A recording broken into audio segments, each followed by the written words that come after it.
The world champion Gukesh starts with the move e4, and his opponent, another top grandmaster from India, Bentala Hari Krishna, answers with the move e6. We have French defense, and this is 7th round of a Tata Steel chess tournament in Netherlands.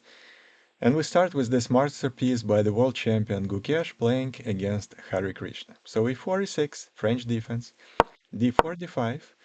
In this particular position, white has three main continuations: knight c3, knight d2, and the most commonly used in grandmaster level, e5.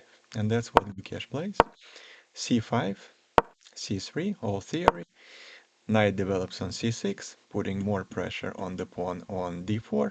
And in French defense, in extended variations with the pawn on e5, white has all these pawns together diagonally, so it's a pawn chain, and black tries to attack it from all different directions. Knight f3, bishop d7, developing the bishop on e2, knight goes to e7, castle, exchange on d4, and knight goes to an active position on f5.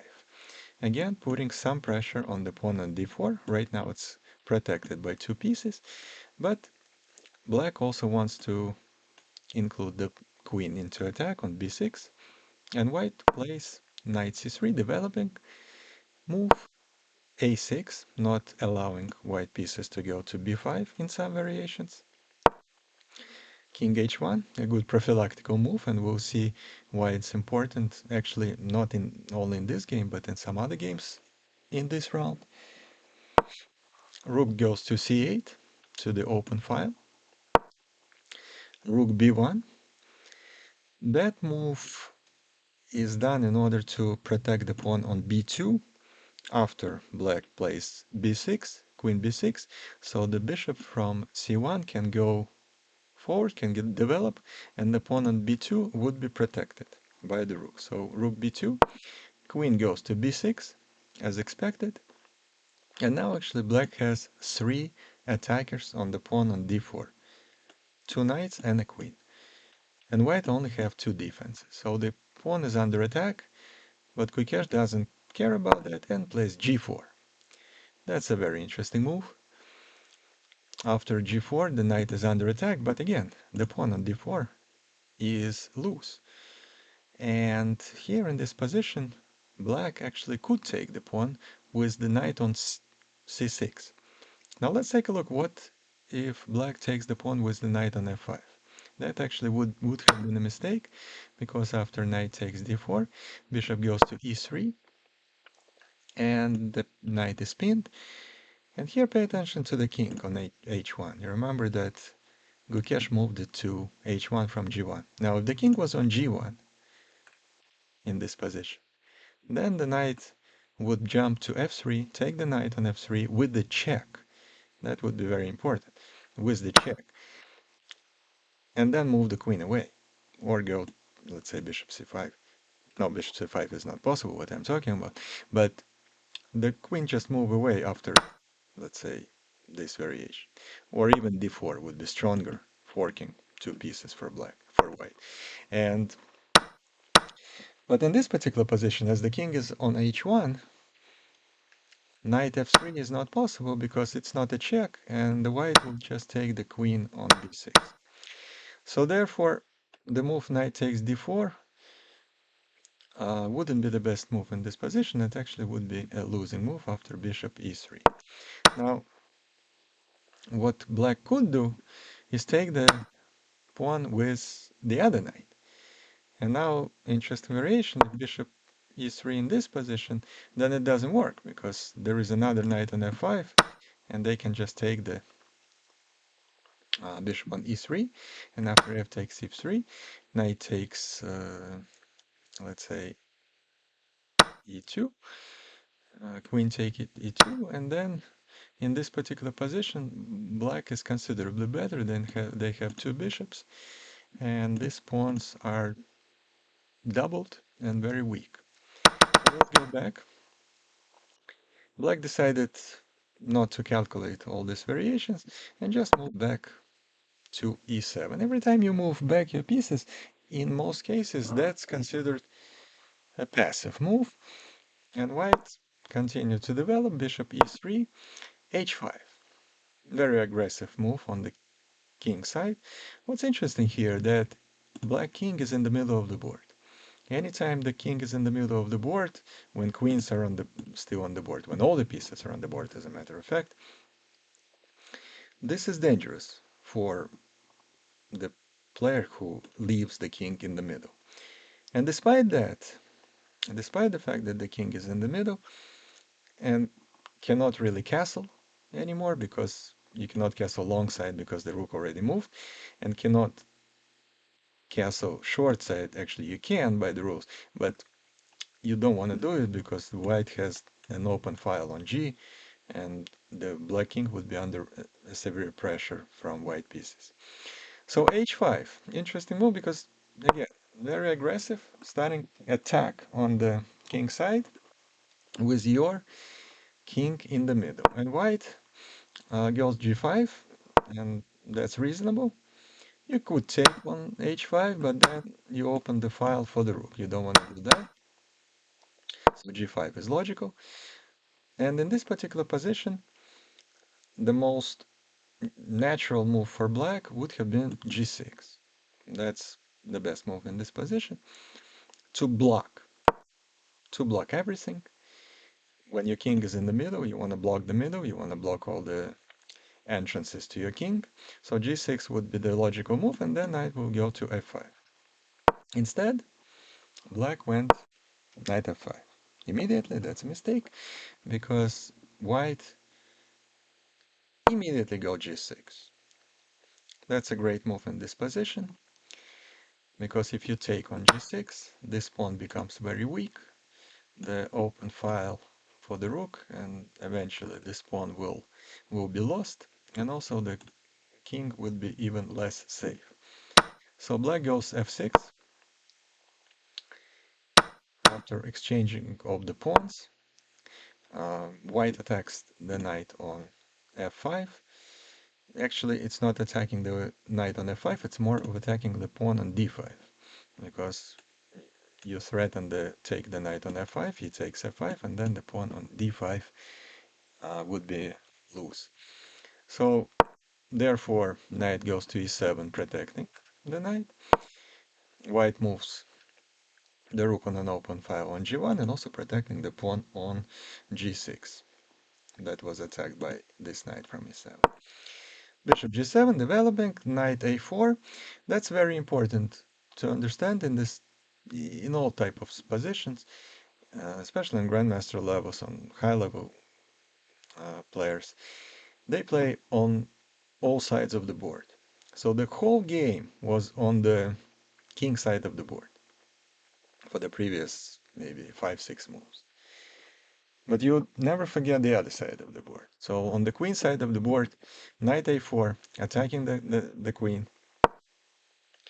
The queen moves to d6 and b4. b4 is the move to strengthen the square c5 and eventually put the knight there. After b4, b6 is natural move to protect the square c5, but in this particular position, b6 comes with the problem because the pawn on a6 becomes loose, and white decided not even to take that pawn, not even to take that pawn on a6, because after bishop takes a6, knight takes d3, f takes e3, and rook a8 and b5. Although white has an extra pawn, but black has a better position because this bishop on a6 becomes without any moves, and it's basically stuck there. And it's stuck, and black will start attacking in the middle of the board, and white king is not so safe anymore either. So taking that pawn was not best. b5 is much better move. A takes b5, bishop takes b5, bishop takes b5, rook takes b5, knight takes e3, f takes e3. we have exchanges on the board, when we have a position where even visually you can see that all white pieces are very, very active, and black pieces are passive. And also, again, the king in the middle of the board creates huge issues for black position. Rook c6, you have to protect the pawn on b6 that was attacked by two pieces. White continues to pressure the pawn on b6, now three attackers. And black realizes that they cannot protect this pawn anymore, and they just move the king away to some sort of safety with the castle, and white takes the extra pawn. Now, in this position, white has an extra pawn, but black still are not lost because they have a nice bishop, black squared bishop, that immediately gets into the game with the move bishop h6. And after knight a4, knight f5, and black pieces all of a sudden became very active. And now the knight and the bishop are attacking attacking the pawn on e3. And probably in this position, black thought that they're totally okay, because let's say on the move knight c5, they can just take on e3 and attacking the rook, and their position becoming actually winning. So how to defend the pawn on e3? White decides that it's not necessary to protect the pawn on e3 and play rook c5. And that's probably the move that black didn't see ahead of time, because now they cannot actually take the pawn on e3 with the bishop, and the reason being that queen goes to b7, and the checkmate on h7 is very difficult to prevent. So let's say if the knight goes to e7, then the rook takes e6, and if the knight takes the rook, then the checkmate, and if the queen takes on c6, then queen takes c7, and again you cannot protect yourself from a checkmate on h7. So therefore in this position, first black took the rook on c5, knight takes c5, and in this particular position, now you actually could take the pawn on e3, because after queen b7, now you can put the queen on e7. It's protected by the knight, and the game continues, and it's anyone's game here. Instead, in this position, Hare Krishna decided to take the pawn on e3 with the knight, which was a critical mistake of the game. Not sure why he took it with the knight, because now, after immediate queen b7, the black queen cannot go to e7 to protect the checkmate on h7, because the knight is no longer on f5, protecting the square on e7. So the checkmate on h7 is a threat. Black goes bishop g7, pretty much the only move to protect yourself from a checkmate. Rook e1, attacking the knight, not only attacking the knight, but also putting x-ray pressure on the pawn on e6. Knight goes to f5, knight takes e6, so now white has an extra pawn and a totally winning position, also attacking the rook on f8, so the rook moves away, attacking the queen. Check on f7, king goes to h8, knight takes g7, knight takes g7, and rook e7. There is a threat of checkmate on g7, so the only move to protect yourself is rook g8, protecting that knight, and white continues to put pressure on black pieces. Rook d7, attacking the queen goes away to b6, and white calmly take another pawn on d5, and now have two extra pawns and a threat of rook h5 check, rook h5 check, knight takes h5, queen h7 checkmate. Therefore, black start checking white king, queen b1, king g2, f5. f5 protecting from rook taking h5. That was a real threat to finish the game. After f5, white calmly plays rook c5. They're not in a rush. Their position is totally winning. Another check on b2, king f1. Another check, king f2. And now white king goes traveling across the board to the other side of the board, which is just a beautiful journey. Queen b2, king g3, h4 check. Now this is interesting.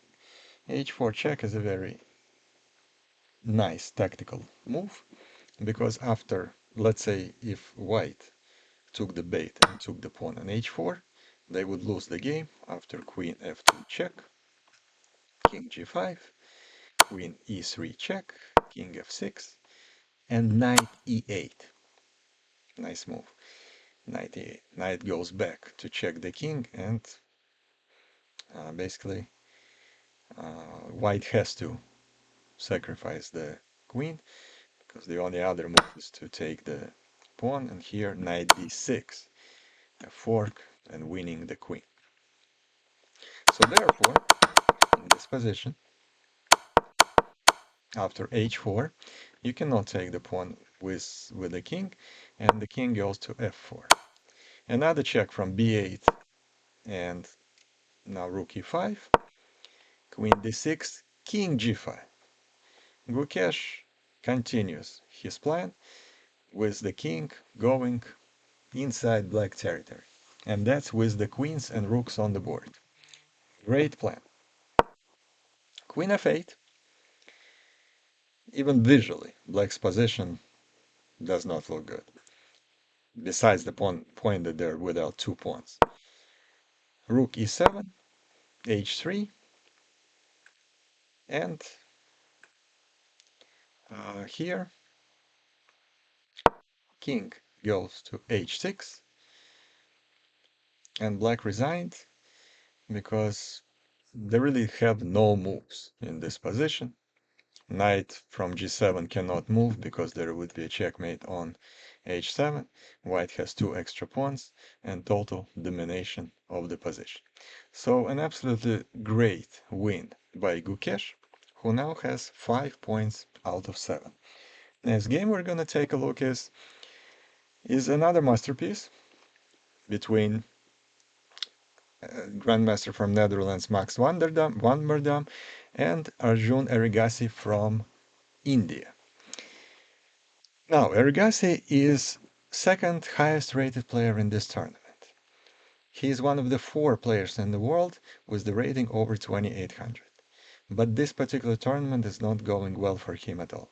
He only has 1.5 points out of 6 before this game.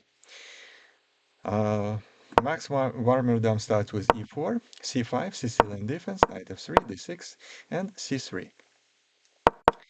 If white plays immediately c3, that's called a Lapin variation of Sicilian defense.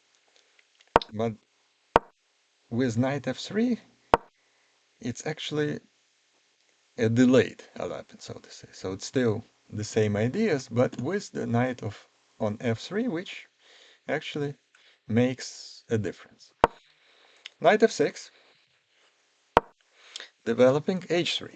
Now, h3 is good prophylactic move in general, maybe too early, but you don't want to allow either the knight or the bishop to go to g4. Also, it creates a luft for the king eventually, so you're not going to checkmate it on the first rank.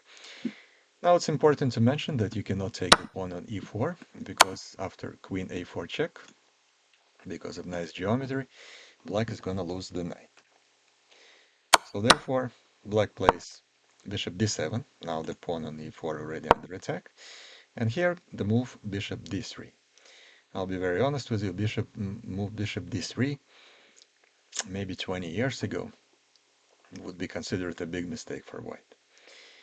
How you can possibly block the pawn on d2 and by doing this block your bishop from c1? That move would be considered a mistake. But new generation of grandmasters are playing different type of chess, I would say, than it was played 30, 40 years ago. And the idea for white is to put the knight on the bishop on c2. And if you go more normal way, more natural way to put, let's say, the bishop on c4 first, and then b3, and then c2, you're taking 3 moves to do that. When you start with bishop d3, it only takes you 2 moves to put the bishop on c2 where you want it to be. Black developed the knight on c2, on c6. The bishop goes to c2, all according to the plan. And now white are ready to break through in the middle with d4. Rook c8, castle, g5. What a move. Similar idea to the previous game. Again, played by another Indian grandmaster. Starting attack on the king side, although your king is in the middle. Same idea, same thoughts. You cannot castle long side here. You don't want to castle short side because you would be, your pawn structure on the king side is exposed. g5 starts immediate attack on the white position. You don't want to take the pawn on g5, although you could, but looks dangerous because after rook g8, kind of an extra attack on the pawn on g2. And for example, if you move away knight f3, then bishop takes h3 using the pin. So you don't want to really take the pawn on g5. And white goes with their own plan, which is very educational. If you are attacked on one side of the board, but the opponent's king is in the middle of the board, you want to immediately start counterattacking in the center. So d4 is absolutely correct move. g4, continuing attack with the g pawn. d5, attacking the knight on c6. Black takes the knight on f3. D takes c, bishop takes c6, queen takes f3. So we have a position where black has their own advantages, advantage points, most importantly, file G. But their king is in the middle of the board, which is always in danger. And let's see what happens next. Rook g8, very logical. Rook goes to d1, occupying an open file d. e6, and knight d2. Knight d2, and then the knight will go to f1, and then possibly to e3, or g3, or h2, and g4, so depending on what black does. And they play b5. Not the move I would make in this position. Not that I'm a grandmaster, of course, but computer agrees with me here because you really, you are attacking on the king side of the board. And now all of a sudden you switch your attention to the queen side of the board when your king is in the middle of the board and your pawn structure is getting even more exposed. Your king is getting even more exposed by the move b5, and white immediately counter with a4, pawn break to attack b5, a6 exchange on b5, and now white has an open file for the rook, which would be very important in this game. And according to the engines, this position is already very good for the white pieces. Knight goes to f1 according to the plan. Knight goes to d7 for black, with the idea to put it on a nice square on e5. Knight g3, knight e5, attacking the queen. On f3, the queen has to go away, and it goes away to an active square on h5. h5, attacking the pawn on h7, and black passively protect the pawn with the move rook g7. So now rook is stuck with protecting the pawn on h7. Better move for black was queen f6. And that move actually protects the pawn on h7. So you don't have to literally protect the pawn. You can play queen f6, and now you cannot take the pawn because of uh, rook h8, and the queen has no moves.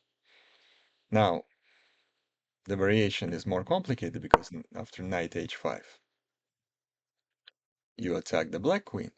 So those variations are kind of complicated, but it was still better for black to play more active with the queen on f6. After rook b7, king goes to h2, which is prophylactical again, and we'll see later why it was important. Queen f2, attacking the pawn on f2. Sorry, queen f6, attacking the pawn on f2, and immediately f4, very nice, aggressive attacking move. The knight on e5 was very strong, and f4 moves away the knight from a good square on e5 to a very passive square on d7. The queen removes, comes back to e2, and now knight h5, attacking, forking the queen, and the rook is on the way. Therefore, the queen goes back, e5. Anytime the opponent's king is in the middle, you want to break through the pawns, and e5 is a good start. Queen h4, counter chances, attacking the knight on g3, so you have to protect it. The, the knight moves away to e4. After exchange on e4, white now has an absolute monster of a bishop on e4, and this position becoming already winning for white. d5 also makes sense because it blocks at least the e file. And here is queen b5. Simple tactical move, but very important. In this position, you cannot take the bishop because there is a checkmate on d7. So, therefore, black has to go in different direction. They play c4 and rook a7. Dominant position by white. They attack the knight on d7 with the queen and the rook, and there is a checkmate. Therefore, rook d8, protecting the knight, and a beautiful move, bishop takes d5. Bishop takes d5, and now it turns out that after you take the bishop on d5 and queen takes d5, white's position is still absolutely dominant, despite the fact that black has an extra piece, an extra knight in this case. Now the knight on d7 is under attack. Black plays queen e7, rook a8, not the best continuation for white, but it doesn't change anything. After exchanging of the rooks, check, queen goes to d8. Obviously, you don't want to exchange the queens in these positions. When you're attacking, the king is in the middle, and you're without a knight. You don't want to exchange queens. You keep your most important attacking piece on the board. Queen b7, bishop c5, activating at least one piece, the bishop, f5, f5, and e6 is on the way. That would be a devastating move. Uh, bishop goes to b6, which is a very subtle but interesting move. And the reason it was made would be clear very soon. Next move by white is bishop h6, attacking the rook. So the rook goes back to g8, and here is my favorite move of this game, king h1. And the question is, why would you even play king h1 when you're attacking the black position? You're like winning. Why not just go e6 and win the game? And here is the problem. If you go e6 here, This move bishop b6 was done for a reason. Black can exchange the queens. After black exchanged the queens, there is a check. So you have to take. Um, it's a check again. It's a check with the bishop. So the king goes away. Exchange of the pawns. Knight at e5. And in this particular position, black is much better. They have an extra piece. And that would decide the game. So despite the fact that white was dominating the whole game, they had to make this very important subtle move, king h1. And now they're totally winning again. Queen c7, but it's without a check anymore, so obviously no exchange. Queen goes to d5, rook g3, and here is e6, exchange of the pawns, queen a6 check, king go to d8, and last tactical nice shot, bishop f4. Cannot take the bishop because there's a checkmate on d7, and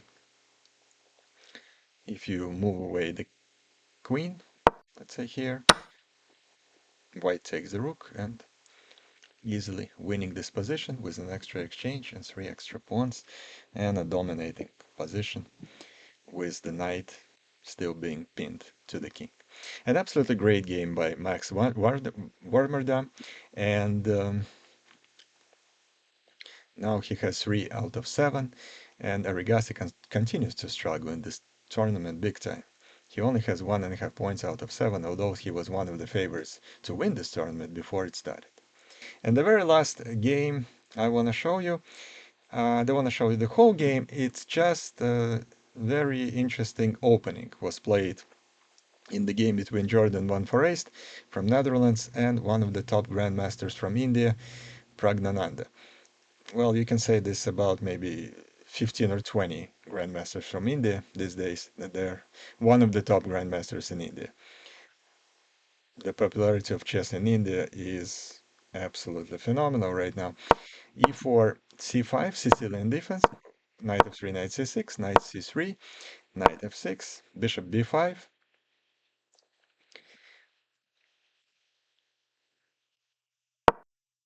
g6.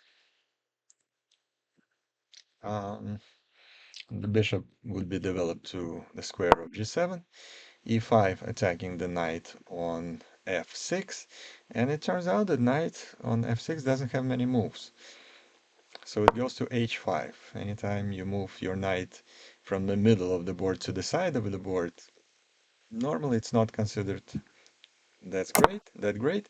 Castle and bishop g7. That move made me very interested in this game because I was thinking, well, what if I just go g4? And that's exactly what